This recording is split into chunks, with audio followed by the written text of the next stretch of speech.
Hi ನಮಸ್ತೆ. Informative thoughts YouTube ಚಾನಲಿಗೆ ಎಲ್ಲರಿಗೂ ಸ್ವಾಗತ. ನಿಮ್ಮ ಮನೆಯಲ್ಲಿ ಮಕ್ಕಳಿದ್ದಾರಾ? ಹಾಗಿದ್ರೆ ಈ ಜಾಮ್ ಖಂಡಿತವಾಗ್ಲೂ ಟ್ರೈ ಮಾಡಬೇಕು. ಆರೋಗ್ಯಕ್ಕೂ ಒಳ್ಳೆಯದು, ಹಾಗೆ ರುಚಿಕರ ಕೂಡ. ಇದಕ್ಕೆ ಬೇಕಾಗಿರೋದು 3 ಇಂಗ್ರೀಡಿಯೆಂಟ್ಸ್: ಆ್ಯಪಲ್, ಹಾಗೆ ಬೀಟ್ರೂಟ್ ಮತ್ತು ಜಾಗ್ರಿ.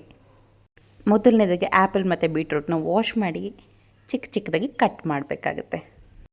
ನಂತರ ಇದನ್ನು ಸ್ಟೀಮ್ ಅಥವಾ ಬಾಯ್ಲ್ ಮಾಡ್ಕೋಬೋದು ಸಾಫ್ಟ್ ಆಗೋವರೆಗೂ. ಈ ಥರ ಜಾಮ್ನ ಮನೆಯಲ್ಲೇ ಮಾಡಿಕೊಡೋದ್ರಿಂದ ಮಕ್ಕಳು ಕೂಡ ಹ್ಯಾಪಿ, ಪೇರೆಂಟ್ಸ್ ಕೂಡ ಹ್ಯಾಪಿ. ನಿಮಗಂತೂ ಈ ಜಾಮ್ ಹೊರಗಡೆಯಿಂದ ತಂದಿದ್ದ ಮನೆಯಲ್ಲೇ ಮಾಡಿದ್ದ ಅಂತ ಹೇಳಿ ತಿಂದ ಕೂಡಲೇ ಕನ್ಫ್ಯೂಷನ್ ಆಗಿಬಿಡುತ್ತೆ, ಅಷ್ಟು ಚೆನ್ನಾಗಿರುತ್ತೆ.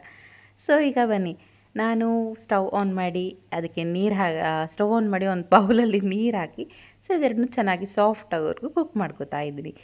ಇದು ಒಂದು 10 ನಿಮಿಷ ಬೇಕಾಗುತ್ತೆ ಕುಕ್ ಆಗಲಿಕ್ಕೆ. ಆ್ಯಪಲ್ ಏನೋ ಬೇಗ ಸಾಫ್ಟ್ ಆಗುತ್ತೆ, ಆದರೆ ಬೀಟ್ರೂಟ್ ಸ್ವಲ್ಪ ಟೈಮ್ ಹಿಡಿಯುತ್ತೆ. ನೀವು ಆ್ಯಪಲ್ ಅಲ್ಲದೆ ಬೇರೆ ಯಾವುದೇ ಫ್ರೂಟಲ್ಲಿ ಕೂಡ ಈ ರೀತಿ ಜಾಮನ್ನು ಟ್ರೈ ಮಾಡ್ಬೋದು. ಬನಾನಾ, ಮ್ಯಾಂಗೋ, ಸ್ಟ್ರಾಬೆರ್ರಿ, ಈ ಥರ ಯಾವ ಫ್ರೂಟಲ್ಲಿ ಮಾಡಿದ್ರೂ ತುಂಬಾ ರುಚಿಯಾಗಿರುತ್ತೆ. ಈಗ ಇದನ್ನು ಗ್ರೈಂಡ್ ಮಾಡ್ಕೊಳ್ಳೋಣ. ಗ್ರೈಂಡ್ ಮಾಡಿದ ಕೂಡಲೇ ಇದನ್ನು ಅದೇ ಬೌಲಿಗೆ ಹಾಕ್ಕೊಳ್ಳಿ. ನನಗೆ 1.5 ಕಪ್ಪಷ್ಟು ಪ್ಯೂರಿ ಸಿಕ್ಕಿತ್ತು, ಅದಕ್ಕೆ 1 ಕಪ್ಪಷ್ಟು ಜಾಗ್ರಿಯನ್ನು ಯೂಸ್ ಮಾಡ್ತಾಯಿದ್ದೀನಿ. ಒಳ್ಳೆ ಜಾಗ್ರಿ ತೊಗೊಳ್ಳಿ, ಇಲ್ಲಾಂದರೆ ಅದರಲ್ಲಿ ಕಲ್ಲಿರುತ್ತೆ. ಜಾಗ್ರಿ ಬದಲಾಗಿ ನೀವು ಅರ್ಧ ಡೇಟ್ಸ್ನ ಕೂಡ ಯೂಸ್ ಮಾಡ್ಬೋದು. ಅರ್ಧ ಜಾಗ್ರಿ ಹಾಗೆ ಅರ್ಧ ಡೇಟ್ಸ್. ನಾನಿಲ್ಲಿ ಕಂಪ್ಲೀಟಾಗಿ ಜಾಗ್ರಿಯನ್ನೇ ಯೂಸ್ ಮಾಡಿದ್ದೀನಿ. ಇದನ್ನು ಚೆನ್ನಾಗಿ ತಿರುಗಿಸ್ತಾ ಇರಬೇಕು. ಎಲ್ಲಿವರೆಗೂ ಅಂದರೆ ಇದು ಬೆಲ್ಲ ಇದೆಯಲ್ಲ, ಇದೆಲ್ಲ ಒಂದು ಪಾಕದ ರೀತಿ ರೆಡಿ ಆಗುತ್ತೆ.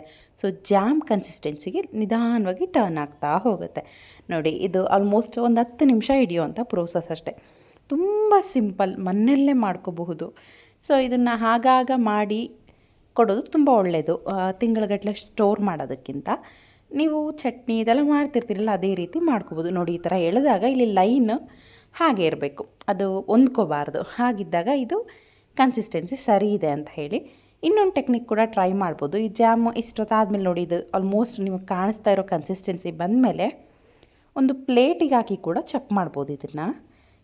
ಹೇಳ್ತೀನಿ ನಾನು ಹೇಗೆ ಚೆಕ್ ಮಾಡೋದು ಅಂತ ಹೇಳಿ. ನೋಡಿ, ಈಗ ಆಲ್ಮೋಸ್ಟ್ ಜಾಮ್ ರೀತಿಯಲ್ಲಿ ಆಗಿದೆ. ಮಕ್ಕಳಿಂದ ದೊಡ್ಡೋರವರೆಗೂ ತುಂಬಾ ಚೆನ್ನಾಗಿರುತ್ತೆ. ಚಪಾತಿ, ದೋಸೆ, ಬ್ರೆಡ್ ಎಲ್ಲದಕ್ಕೂ ಟ್ರೈ ಮಾಡ್ಬೋದು. ನೋಡಿ, ಈ ಥರ ಪ್ಲೇಟಲ್ಲಿ ಹಾಕಿ ಈ ಥರ ತೆಗೆದಾಗ ಇದು ಜಾರಬಾರ್ದು ಕೆಳಗಡೆಗೆ. ಇದು ಪರ್ಫೆಕ್ಟ್ ಕನ್ಸಿಸ್ಟೆನ್ಸಿ ಅಂತ ಹೇಳಿ. ಈಗ ಜಾಮ್ ಆಗಿದೆ.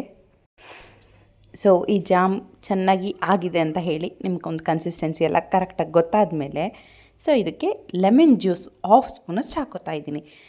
ಹೊರಗಡೆ ಮಾರ್ಕೆಟಲ್ಲಿ ಸಿಗೋದಕ್ಕೆಲ್ಲ ಸಿಟ್ರಿಕ್ ಆ್ಯಸಿಡನ್ನು ಹಾಕಿರ್ತಾರೆ. ಹಾಗಾಗಿ ತುಂಬ ದಿವಸದವರೆಗೂ ಸ್ಟೋರ್ ಮಾಡಿದ್ರು ಅದು ಕನ್ಸಿಸ್ಟೆನ್ಸಿ ಹಾಗೆ ಇರುತ್ತೆ. ನಾವು ಮನೇಲಿ ಮಾಡ್ತಿರೋದ್ರಿಂದ ಲೆಮನ್ ಜ್ಯೂಸನ್ನು ಆ್ಯಡ್ ಮಾಡೋಣ. ಇದು 1 ವೀಕ್ವರೆಗೂ ನೀವು ಸ್ಟೋರ್ ಮಾಡ್ಕೋಬೋದು. ಫ್ರಿಡ್ಜಲ್ಲಾದರೆ ಇನ್ನೂ ಜಾಸ್ತಿ ದಿನ ಸ್ಟೋರ್ ಮಾಡ್ಬೋದು. ನಾನಿಲ್ಲಿ 1 ಆ್ಯಪಲಿಗೆ ಮಾಡಿದ್ದೀನಿ, ನನಗೆ ಈ ಬೌಲ್ ಅಷ್ಟೇ ಸಿಕ್ಕಿದೆ.